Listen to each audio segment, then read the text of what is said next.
I was healthy. I had never had a heart problem in my life. A new mom shares her story after an emergency heart transplant. Why are people getting this sick and dying so quickly? A mysterious illness in Africa that experts say isn't a global threat yet. And a woman who received a groundbreaking kidney transplant from a pig gets to go home.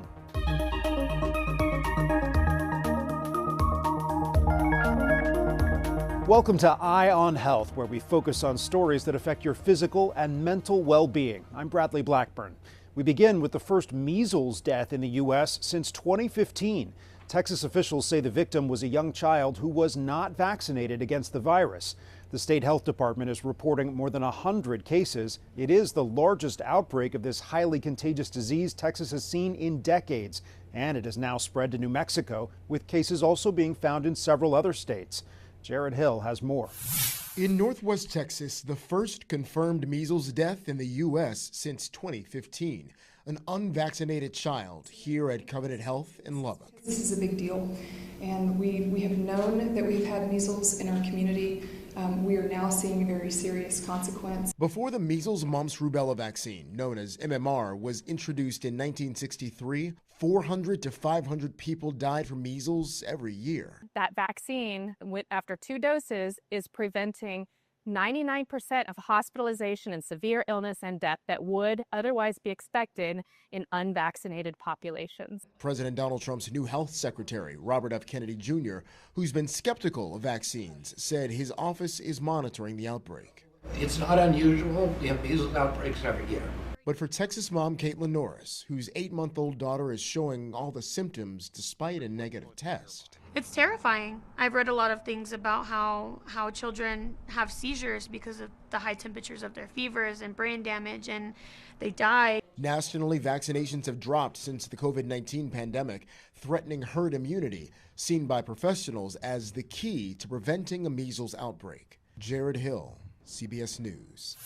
Severe and even deadly flu cases are surging across the country in what's shaping up to be the worst flu season in 7 years. More than 19,000 people have died from influenza and 430,000 have been hospitalized. People don't realize how many millions, tens of millions of people get the flu every year. And there's a lot of variation. Anywhere, according to the CDC, from 9 to 40 million people get the flu every year. So look at that variation. Anywhere from 6,000 to 50,000 people die every year. So depending upon the strain, depending upon what's going on, it can really vary. And this year is brutal. Even in the middle of the season, CBS News chief medical correspondent Dr. John LaPook is still encouraging his patients to get the flu shot. It decreases the chance that you're going to be severely ill, that you're going to be hospitalized or you're going to die. But, you know, it's not too late to get the flu shot, and we're still encouraging people to do that. The flu season can actually go until April or even May. CDC data shows fewer children are getting vaccinated this season compared to the last. 2 new studies are highlighting the dangers of social media. The first shows how influencers on Instagram and TikTok are spreading misleading health information. Researchers at the University of Sydney looked at influencers' posts about 5 controversial medical tests, including full-body MRI scans and gut microbiome tests. They found most influencers never mentioned they were actually paid to promote the screenings and often left out potential risks or side effects. A second study digs into what male students are seeing online. The research, published in the journal PLOS ONE, found many school teachers are concerned their male students are being influenced by misogyny online. More than half of teachers have extreme concern that influencers, like members of the incel movement, are teaching toxic misogyny to kids. Thousands of U.S. government health workers have been fired as part of the Trump administration's efforts to cut costs. Gabriela Vidal introduces us to a CDC scientist in Colorado who says he hopes his life-saving research into Lyme disease doesn't end with his job. It was the kind of job research biologist Joe Cardiello says comes around once in a lifetime. I had jumped around in different biological fields, but wanted to work on public health. Just 6 months ago, he packed up with his wife and daughter, moving to Fort Collins to work at the CDC's vector-borne laboratory. I loved working there. I loved seeing what everyone else was working on. We had a group of, I think, 6 of us that were working on Lyme disease, or the bacteria that causes Lyme disease. Life-saving research. We all knew that there were potential reductions in funding that might happen with the new administration. That came with a faster expiration date than he expected. Cardiello was sent this termination letter via email from the Department of Health and Human Services. I think it's very frustrating because I have seen how hard my boss worked to get me there. I've seen how I've rearranged my life. But it's more than just losing a job. It's just wild to think about how chaotic this will be on all of the research. Specifically working on a groundbreaking new way to detect Lyme disease sooner. Within days after infection, whereas most Lyme detections that you use, it really takes a while for your body to produce these antigens. What's kind of your reaction to that? I mean, knowing that that was something that he was working on. My reaction to that is truly devastating. Denver resident Olivia Goodrow, who unknowingly contracted Lyme disease when she was 7, says she suffered for nearly 2 years without answers. At that point, I had been misdiagnosed by 53 doctors. It felt like everything under the sun. Then I was misdiagnosed with Wilson's disease and told that I would be dead by the age of 40 or earlier. And I was told that at 8 years old, which was very traumatizing. And then right after that, I was misdiagnosed with Munchausen syndrome. Just like Cardiello, Goodrow's efforts to improve the lives of people with the disease through her nonprofit Live Lyme Foundation have been halted amid federal cuts. We have 2 NIH grants and both of them are frozen. And I almost feel like I'm 7 years old again, 8 years old, wondering what is going on. My hope would be that people in this administration would start constructively working with the agencies to find places where they could make things more efficient in a constructive and helpful way. Not only helping support jobs like his, but the research that could save anyone's lives. Ticks do not discriminate. Gabriella Vidal, CBS News, Fort Collins, Colorado. GLP-1 drugs like Wegovy are known for their ability to help patients lose weight, but more cardiologists are prescribing the medication to treat the heart. Experts say broader use of the medicines could actually save money because the U.S. spends more than $100 billion treating heart disease each year. We spoke with a woman who has used a GLP-1 to lose weight and improve her cardiac health. In the past year, Vanessa Lindley has seen the number on the scale drop, and she's smiling because of what it means for her heart. I turned 52 last year, and my mom died at 53. And so as I was approaching, that was another motivation because I want to be here for my kids. The mom and wealth advisor had high cholesterol and a family history of heart disease, so she came to see cardiologist Dr. Isilma Fergus at Mount Sinai in New York. You need to be less than 70. Well, let's do it. Doctors have long known excess weight can hurt the heart. It's why Dr. Fergus and many other cardiologists are now prescribing weight loss drugs like Wegovy. Lindley started it after trying diet and exercise. And with the help of the drug, I was able to lose 30 pounds. Changes to body mass can lead to other measurable changes too. One of the big things that really causes or drives these numbers of high blood pressure, high cholesterol, and high sugar is your weight or obesity. One study shows for overweight patients, GLP-1 drugs reduce the risk of stroke, heart attack, and death by 20%. They are a powerful tool, and doctors can help determine whether benefits outweigh potential side effects, like digestional problems or rarely pancreatitis. It's totally a game changer to have it in the toolkit. Last year, Lindley completed the New York City Marathon and wants others to take the message to heart that help is available. A busy working mom, trying to manage a lot of things in my life overall and feeling like I'm trying. But I needed some assistance. She says it's medicine that can have real effects inside and out.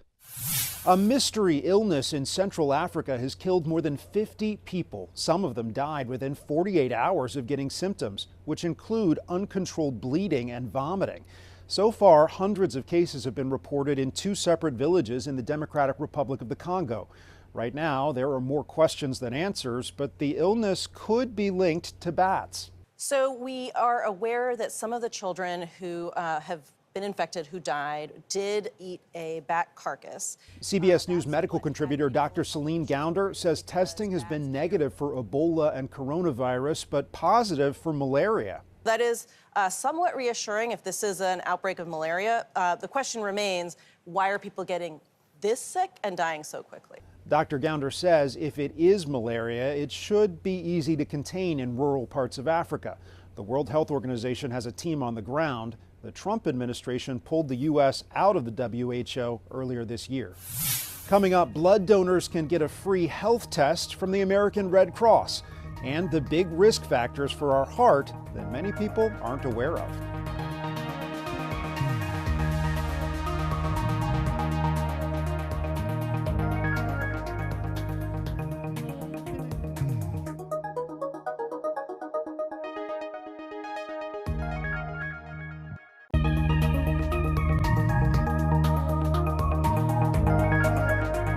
Welcome back. During World War II, the Red Cross developed a national blood collection system that helped save thousands of lives. It became the model for the civilian blood program that continues today. In March of 1943, President Franklin D. Roosevelt issued the first Red Cross Month proclamation, a tradition that has continued every year since. This March, the Red Cross is also offering donors a test when they give blood that could help flag the risk of diabetes. For more on these efforts, we spoke with Dr. Courtney Lawrence, a Divisional Chief Medical Officer with the Red Cross. So, Dr. Lawrence, it's Red Cross Month. Tell me a little bit about the significance of that month. Yes, thank you for asking, Bradley. So March has been designated American Red Cross Month since a proclamation issued by Franklin D. Roosevelt in 1943 and has been renewed by the executive administration every year since that time. So we consider it a month where we really honor the donors that make our mission possible, whether it's our volunteers who contribute time, our financial donors, or our blood donors that contribute to the about 15,000 blood products that we collect on a daily basis. You know, I think that the American Red Cross is so widely known around the country, maybe to the extent that sometimes people take it for granted, that it's just always there. But can you remind people about all the different ways that the American Red Cross contributes to first aid and to medical care around the country? Absolutely. So all service lines of the Red Cross, our underlying mission is to alleviate human suffering and to harness the power and the generosity of our donors and volunteers who enact that mission for us. We do that through many ways, through disaster relief. So we provide emergency aid, shelter, comfort, even healthcare and emotional support to those who have undergone some type of disaster in their local areas. We provide training services, so CPR, basic life support, water safety training out in the community to help empower and keep our communities healthy. And then we're the single largest blood supplier for the country. So again, we collect 15,000 blood products on average a day and distribute to over 2,500 hospitals across the country to support patients in need. Tell me a little bit, Dr. Lawrence, right now you're speaking to me from Puerto Rico. Tell me about the work you're doing there. Yeah, excellent. So Puerto Rico is one of our largest distribution centers that provides blood products to all of the hospitals here on the island of Puerto Rico. And it's also one of our largest areas that collects stem cell therapies to provide bone marrow transplant therapies and CAR T-cell therapies to cancer and oncology patients in need on the island. Dr. Lawrence, as I understand it, anyone who comes into an American Red Cross blood drive and gives blood this month will also have their blood tested, and they'll be given those results with some information they can use. That's exactly right. So every donor who completes a successful blood donation during the month of March will be able to access within 2 weeks the results of their A1C testing, which is a screen for prediabetes and diabetes. And they can access their results along with other types of healthcare information that are often part of our regular donor screening, like heart rate, blood pressure, hemoglobin level, through their health charts on the Blood Donor app or through their donor account at redcrossblood.org. And so we hope that that information will be valuable to empower our donors to use for their healthcare and make good decisions. There's a real focus right now on cuts in Washington with federal spending.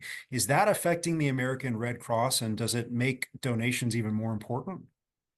That's an excellent question, Bradley. So Red Cross has always relied on the generous financial and time donations of their volunteers and their donors, and we will continue to do so. We do rely heavily on the American people for being able to support our mission to deliver aid to those in need and to deliver blood products to patients in need. We've been very fortunate to get support from our government partners and from our executive administrations, and we anticipate that we'll continue to see their support for our mission, but we continue to really value the American people who contribute to our mission every day. All right, Dr. Courtney Lawrence with the American Red Cross, thank you, and happy American Red Cross Month. Thank you so much, Bradley. Heart disease is a leading cause of death in the U.S., but a new survey shows many Americans are unaware of some of its major risk factors. Michael George shows us how we can all improve our heart health. A few months ago, 56-year-old Pamela Kays started to feel sick at work. She was sweating, her jaw clenched, and her chest felt tight. As a nurse, she recognized what was happening and told her coworkers. And so I said, ladies, I'm having a heart attack. And they said, really? I said, oh, yes. Kays, who has a family history of heart disease, passed out during an EKG. I was pulseless 3 times. I got compressions. I got defibrillated. A new Cleveland Clinic survey shows many Americans aren't aware of some risk factors that impact heart health. 40% didn't know using tobacco harms the heart. 62% didn't know air pollution does too. And 90% weren't aware certain supplements and vitamins can affect the heart. Many of us think about vitamins or supplements over the counter as natural, and some may even consider them preferable alternatives to prescription medications. But research doesn't back that up. Dr. Ashish Saraju of the Cleveland Clinic says another little-known risk factor is sleep deprivation. It has this cascading effect on the rest of your lifestyle. It can affect dietary patterns. It can affect exercise patterns. It can be a sign of undiagnosed sleep apnea. Kays says women need to be just as aware of heart attack warning signs as men. Women tend to get more subtle signs, like they might feel like they just have the flu. Sometimes people are nauseated and they're just very tired feeling, and they know something's not quite right. She's grateful she caught the signs in time. She's now recovering and back at work. Michael George, CBS News, New York. After the break, the growing effort to transplant organs from animals. And researchers tackle a tough question: which child is most likely to be a parent's favorite?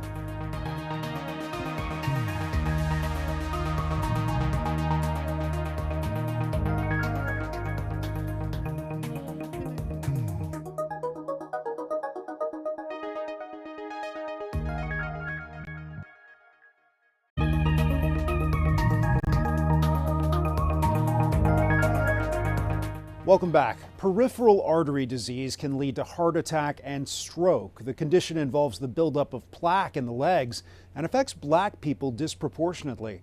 But as Audrina Sinclair shows us, there's a lack of diversity in the vascular surgeons who treat this disease, and there's evidence it's hampering outcomes. Eunice Golar was diagnosed with peripheral artery disease several years ago and needed vascular surgery. I had a pain in my leg. I couldn't walk. They found out I had a blockage. The 74-year-old sees vascular surgeon Dr. Chelsea Dorsey at University of Chicago Medicine every year for a checkup. It's much easier to relate when someone at least looks like you, has the same color as you have. And it has always been my delight to have a black physician. Black Americans are more likely to suffer from PAD and need to undergo amputations compared to white Americans. Yet, less than 2% of vascular surgeons are black, according to the Society of Vascular Surgery. Dr. Dorsey says the lack of representation, combined with historical mistrust of doctors, can have a big impact. One of the things that we really need to focus on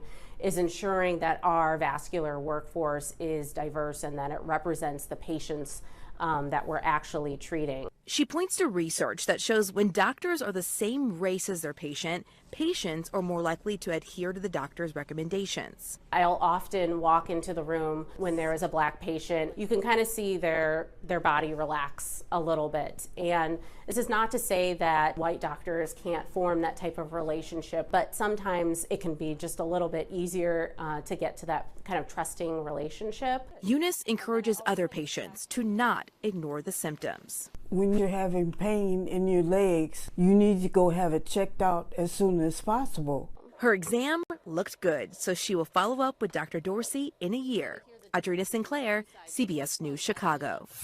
A new analysis of about 30 different studies finds parents actually do play favorites when it comes to their children.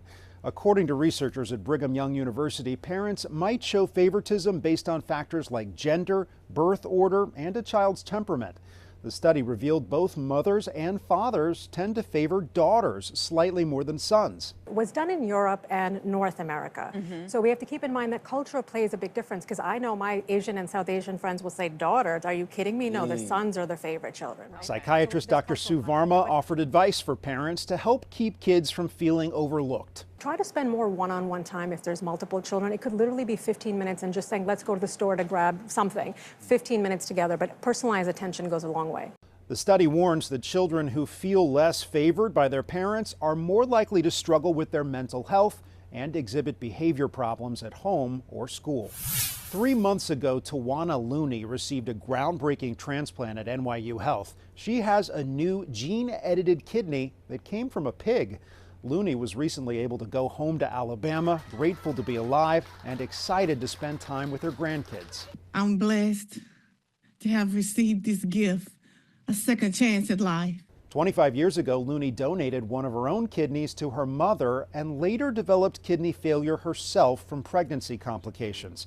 More than 100,000 people in the U.S. are waiting for organ donors, with most in need of a kidney. Doctors say xenotransplants from animals to humans could eventually be game-changing.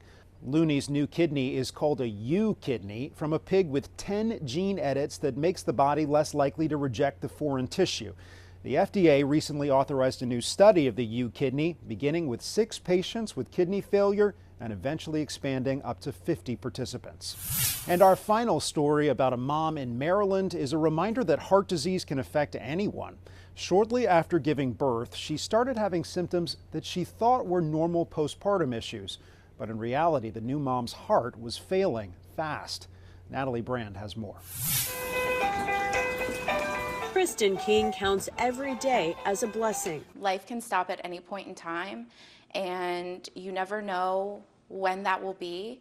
I was healthy. I had never had a heart problem in my life, and I needed a complete new organ. She's talking about the heart transplant she received in September of 2023, 4 months after her heart began to fail after childbirth. I started having problems breathing in the middle of the night. I wasn't able to lay down. I wasn't able to drink or eat. We checked up all the symptoms after pregnancy. That's when King's husband Gavin insisted she go to the ER. It turns out she was suffering from peripartum cardiomyopathy. Doctors say the condition is rare but can happen in the last month of pregnancy or within a few months of delivery. Symptoms include fatigue, heart palpitations, and shortness of breath. Be your own advocate for your own health, meaning if you really feel something is not right and something's off, seek care. Dr. Philip Lamb, a heart failure and transplant cardiologist at Washington Hospital Center, describes King's case as rare and very aggressive.